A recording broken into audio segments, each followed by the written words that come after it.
On January 14th, DJI is releasing a brand new category of drone, the DJI Flip.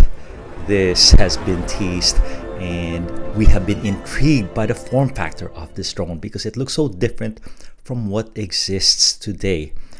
And what it is a drone, a sub 250 gram drone with captured or protected blades.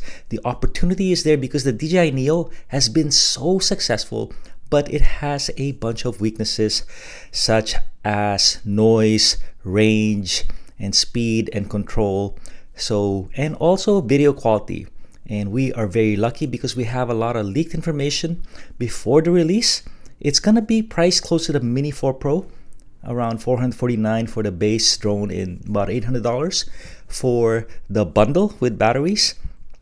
Looks to have a bag that comes with it, compatible with the RC2 controller currently used with the Mini4 Pro.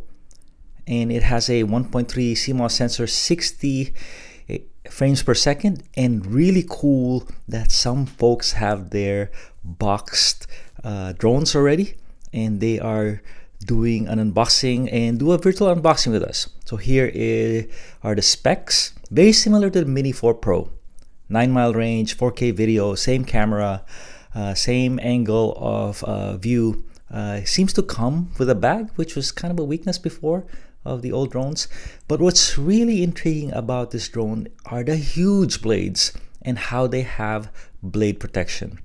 They also seems to have lidar.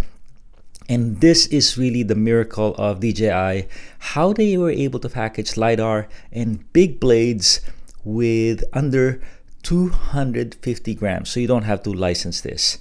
And when you have captured blades, you can fly over people. There's a little more leeway because you are not gonna hurt them if it happens to bump into someone. Speed is about the same as the Mini4 Pro. Wind resistance, about 35 miles an hour speed. And something interesting is the flight time is 31 minutes with a bigger battery of 3100 milliamp hours. The Mini4 Pro achieves 34 minutes with a smaller battery of 2590. And finally, there's a tease that they have a new beacon that maybe you can follow a beacon. So this drone is going to be perfect for following you, for launching off your hand without a controller, but also it can do the cinematic shots with a 9-mile range that it has. So it is very intriguing indeed. Let us know in the comments if this is something that you are thinking about or just gonna outright buy.